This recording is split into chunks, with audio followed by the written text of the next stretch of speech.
Hello everyone and welcome back to Ace Attorney Investigations 2 Prosecutor's Gambit.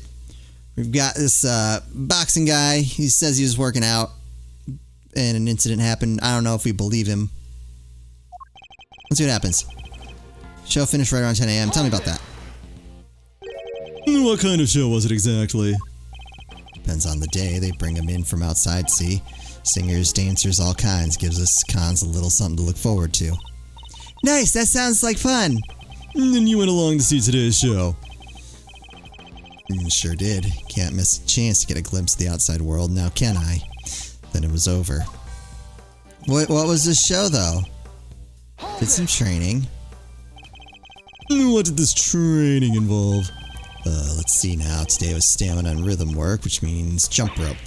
What? In that tiny cell? How? And what about Teddy? Isn't that dangerous for him? Kid's no dummy. Second I get my rope out, he jumps up and holds on tight. Okay. You jump rope with a polar bear clinging to your chest. I'm just impressed this jail has its own polar bear. Told you, didn't I?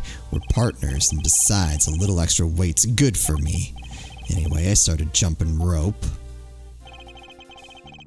Barely got to the count of 2 before somebody screams, "Oh, what the?" Tell us more about the scream you heard.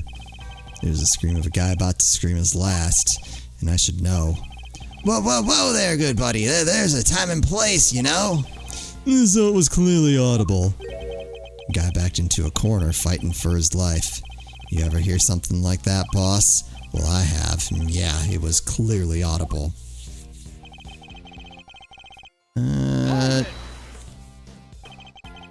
That's all you heard. There's nothing else? Nope, nothing much anyhow. So there was something. What else did the victim say? You have to tell me. Oh, I do, huh? Why don't you come on over here and I'll see if I can make you squeal like he did. Whoa! Forgive the kid here. He doesn't know when to quit. Come on, Miles. Apologize to the good man. This is clearly important, and yet he insists on remaining infuriatingly vague. Look, friend, how about you let this slide? Please, for me? So yeah, I heard the voice like I said. I'm surprised that worked. Locked up in here, right? So I tunes it out and I get back to work. Alright, that out of everything, that is the most believable. You were able to concentrate on your training even after hearing all that screaming. What else was he supposed to do? Look, if I was on the outside, maybe things would have been different. Maybe I'd have seen what I could do. But this ain't the outside. Can't go no place even if I want to. And you didn't think to slip out from your cell to go sneak a peek? I don't think anyone else would have thought of doing that except you, Kay. If only this wasn't prison, Mr. Knight might have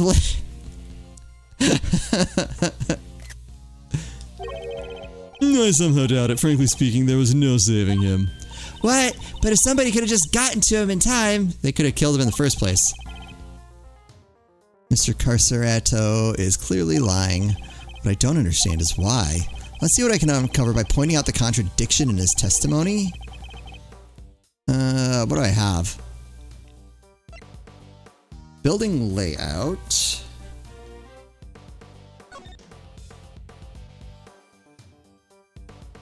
Okay.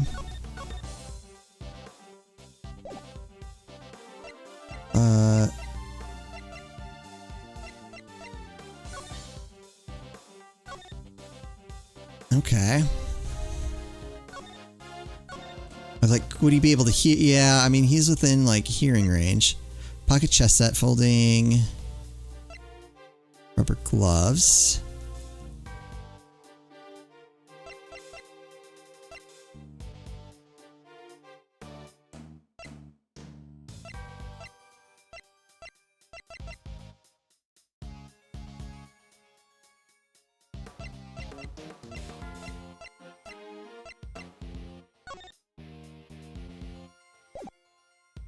Killed by a stab wound to the throat. Body's covered in dirt. There's also a small cut to his scalp from when he suffered a blow to the head.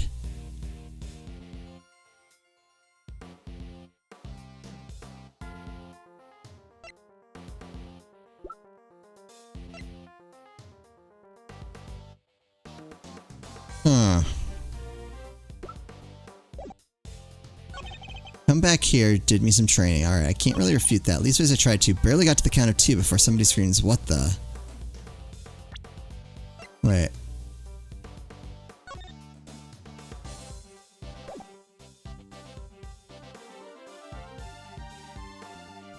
Is it that he was killed instantly?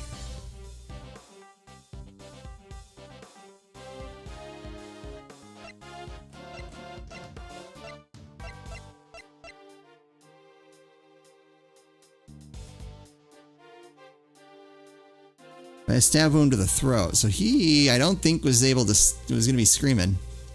Objection! Yep, there we go. Now you listen carefully, Mr. Carceretto. You trying to be cute or something? The victim died from a wound to the throat, and very quickly at that. He had neither time nor the ability to scream as you claim he did. Got him. You say you heard the victim's cries, and yet that would have been impossible. But there must have been a scream. He said there was. He said there was. Ugh, quit looking so smug, will ya? Fine, I admit it. I didn't hear nothing, alright. But the guy in the next cell did. He told me so. The next cell? You mean? No, I wanted the parrot. Yeah, what do you want? I heard a scream. What of it? We came back from the show and they put us in our cell, same as always. Then, just like I told this guy, I heard it, a scream, a real scary one. Scary how exactly? Didn't tell him this part, I guess, but it was kind of like, yeek! Someone, anyone, help, quickly! He's... something like that. Well, I guess it's safe to say that probably wasn't the victim. Indeed, it sounds more likely to have been the person who found his body. Ah, that explains it. So Mr. Carceretto was telling the truth, more or less. Is that really the case, though? Are there really no problems with this testimony?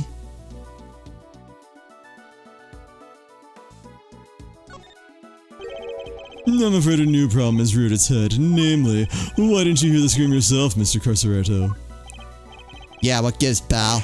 How come you didn't hear anything when your neighbor heard it clear as day? There we go. Brrr. Yeek. What do you think? I did the crime or something, huh? From inside this here cell. Guy died over in the workshops, in case you forgot. Well, yeah, it does seem a little weird now that you mention it. He's right, neither of us could have done it. Cause let me tell you, if I could get out of here out of this here cage and murder somebody, you'd all be toast. Eek. Ain't that the truth? You bums ain't leaving this place in one piece if any of us can help it. I almost forgot that these men are hardened criminals. Well, I won't be doing that again anytime soon. I'm guessing this wasn't how you saw this going, Edgeworth. That's my next move here. I won't get much out of them in this state. Who's there? Hey, who are you?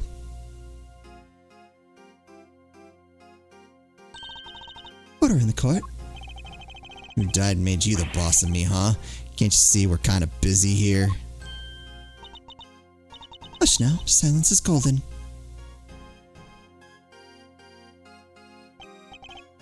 It is. Your hand, if you please. The power vested in me, I hereby sentence you to blissful silence. Praise be, a simple life awaits you. No money, no possessions. May the goddess of justice watch over you, now and always. What is happening? Guard, if you would. Looks like you'll be spending the night in solitary, buddy. What? Come on, please, boss. Any place but there. There's no need to be afraid, my child. If anything, you should rejoice. This is a blessing, a chance to redeem yourself, to be reborn. No. O goddess of justice, bless your child and keep him in your care. O Holy One, we give thanks in your name. And you are. This is our new antagonist. Verity Gavel, at your service. Fantastic. It is my honor to bear the title of judge and to work at the pleasure of the law. What is a judge doing in a place like this? Since you ask, Mr. Edgeworth, I have been sent here to find you. I come bearing a message from the Committee for Prosecutorial Excellence, and it is my sacred duty to deliver it. The Committee for Prosecutorial Excellence? What the heck is that? It is first and foremost a name that should not be taken in vain, my child. I'm sorry? For it is a sacred phrase from the goddess of justice herself. Why don't I fill you in, kiddo? Please. The committee is a panel of 11 people whose job it is to keep our beloved prosecutors honest. In other words, they make sure people like Edgeworth here don't cross the professional line. The panel is comprised of people from both the legal and political professions. The panel of which you are a member, I assume. I am. Allow me to thank you on the committee's behalf for your service. Thanks for coming to see us like this. Speaking for myself, it's a real honor to meet you. It's always great to hang with the judicial compadre. Come on, bring it in and chillax. We're all friends here. Need I remind you that the committee has a long-standing relationship with the Bar Association? Hey, I didn't mean anything by it. I was just trying to lighten the mood, okay? So your job is to find bad prosecutors and punish them? Precisely, my child. Praise be to the goddess of justice for bestowing her gift of insight unto you. The committee has the power to remove problematic prosecutors from cases. Where were you during Von Karma? Or Von Karma? Or Edgeworth? Or Von Karma? Other Von Karma. The first one.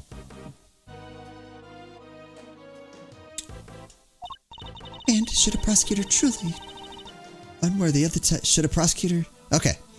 Oh, okay, I see. And should a prosecutor truly unworthy of the title be brought to our attention, we are vested with the power to confiscate the prosecutor's badge. Ooh, uh-oh. I'm assuming this is something new since Phoenix kind of replayed everything. Did it? No. And what does the committee for prosecutory whatever you said want with Mr. Edgeworth? We're in the middle of an investigation here. What? I already don't like you. You seem annoying.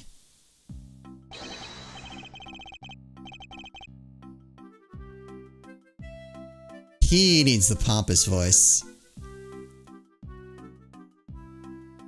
Pitiful. You really don't know. What an ignoramus. And who are you, pal? Winner. Justice Winner. Prosecutor extraordinaire. Though you might know me as just the Winner, a name they call me down at the prosecutor's office. With great affection, I might add. I have never heard of you. How about Detective Flatfoot over there? Nope. Name means nothing to me. Well, it is to be expected of an ignoramus, I suppose. Ignorance is as sweet as they say, so I'm sure most things mean sweet nothings to you. Ignorance is bliss, Winner, and I don't think sweet nothings means what you think it means. It's entirely natural that you aren't yet acquainted. Eustace only joined us just last month. So he's nothing but a rookie? Just any rookie. I am a winning rookie. Which he will prove himself to be in due time.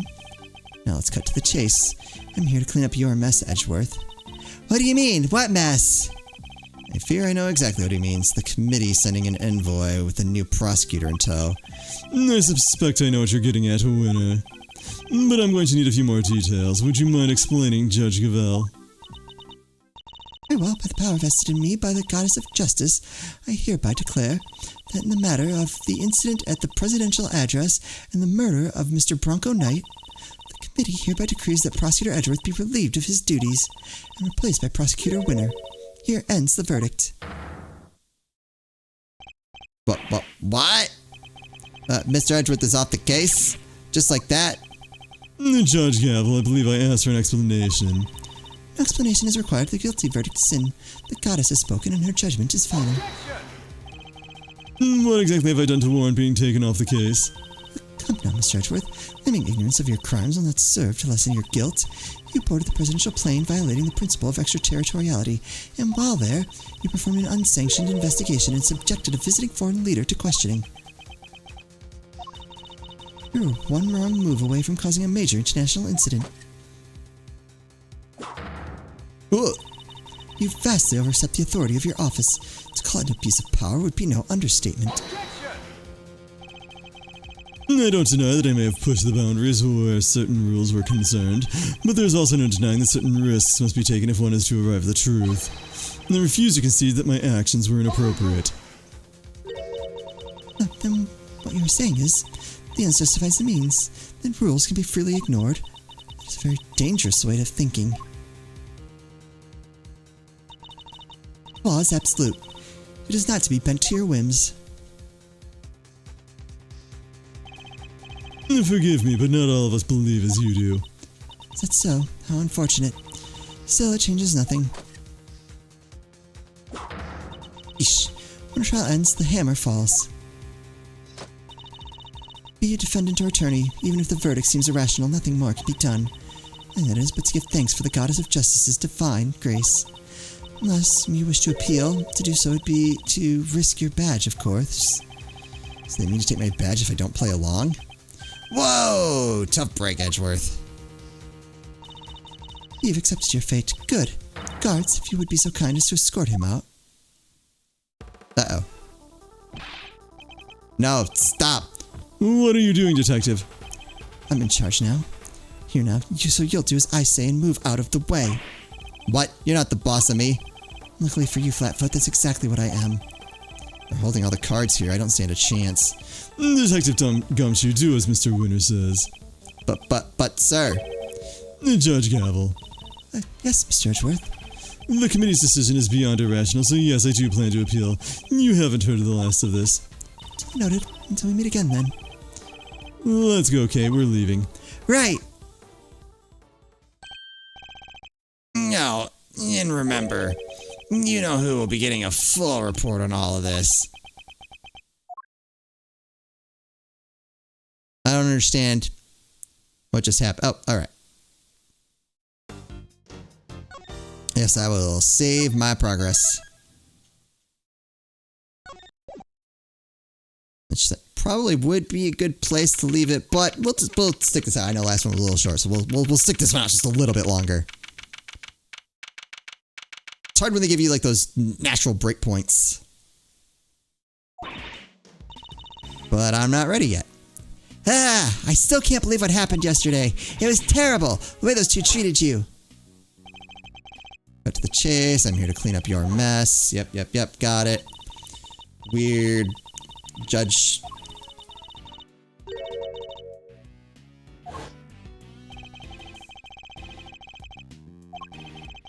Oh, wait, shoot.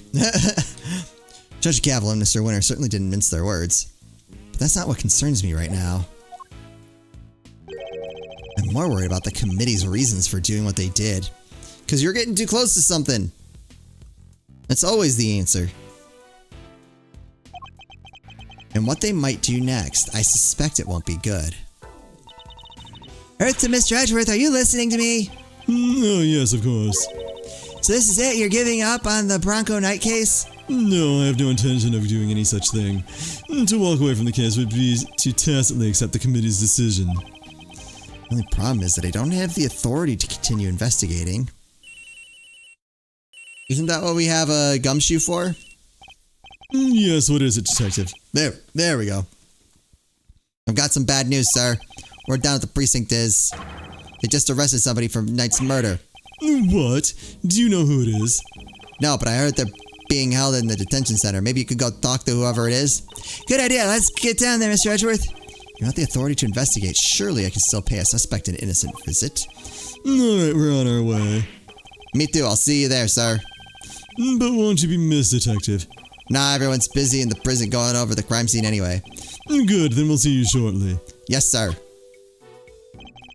Come on, Kay, let's go. You got it.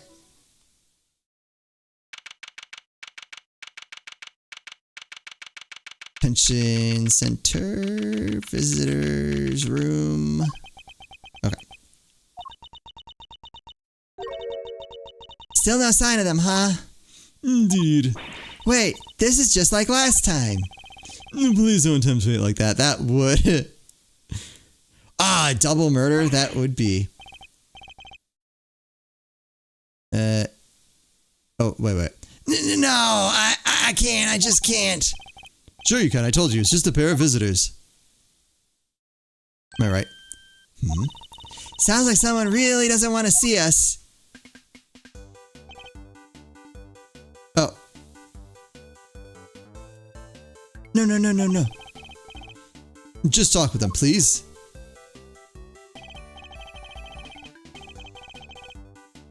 But one of them's a prosecutor, right? Aren't they all super scary?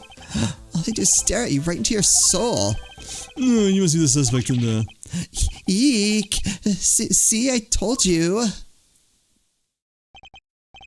Okay, why is this man... Oh, so flustered? Probably because you're being you, but I guess it's just how you are. Thanks for clearing up absolutely nothing. Hey, Mr. Suspect, you doing okay in there? We just want to have a little chat with you. No biggie, right? Who are you?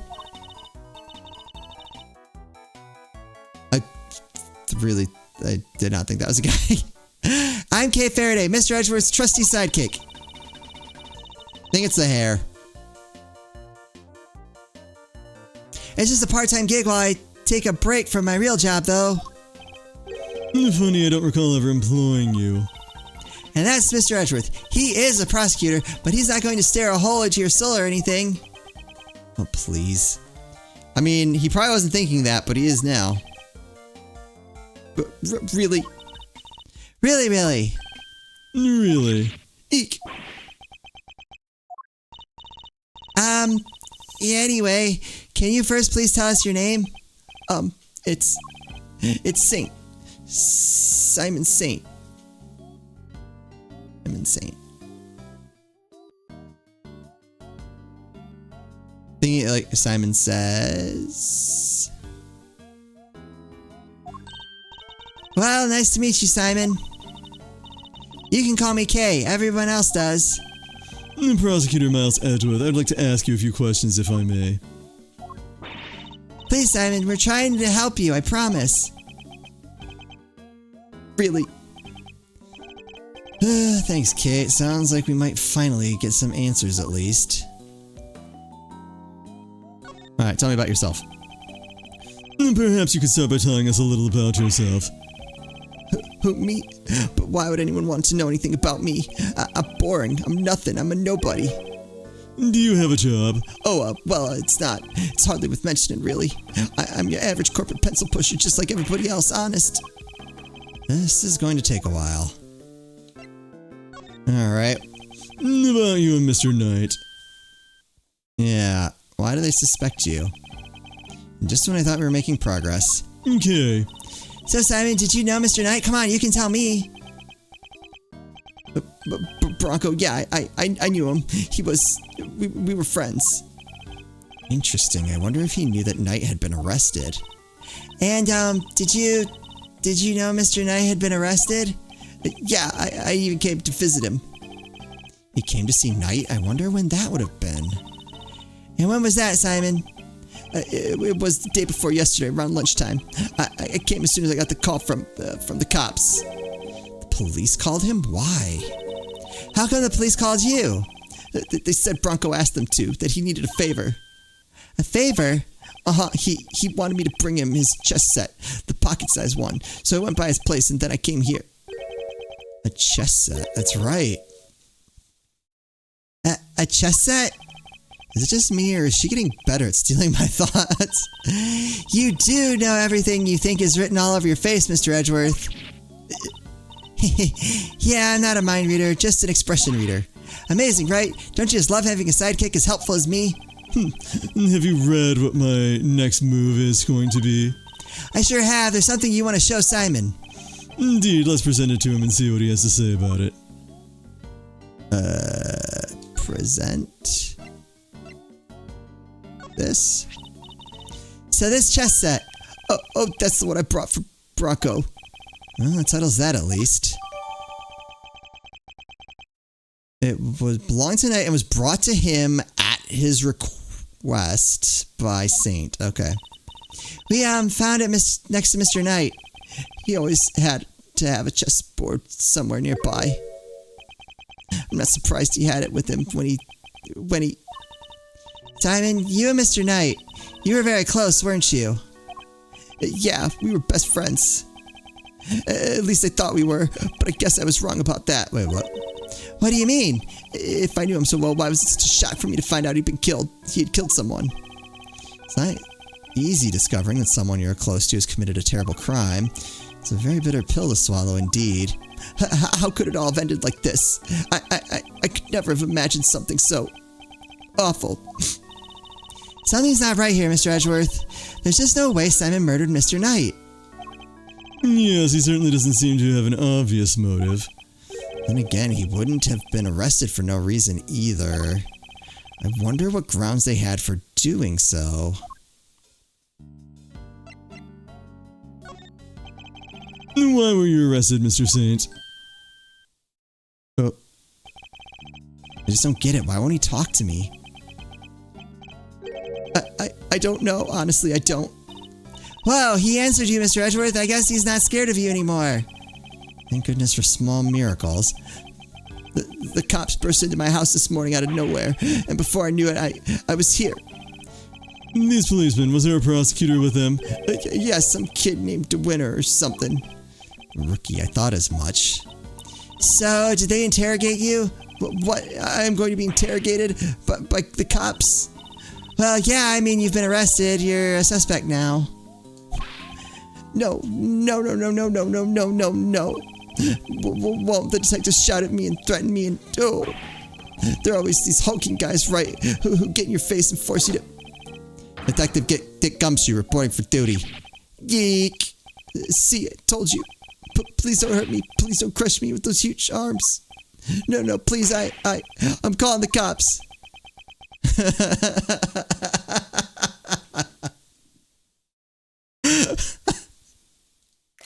I don't know. That's just perfect. What's up with this guy, Mr. Edgeworth? We'll find out what's up with this guy in the next episode. That's just perfect. These two are going to be a treat together. I can just see it. Hope you're all still enjoying this. As always, thank you all so much for watching, and I'll see you next time.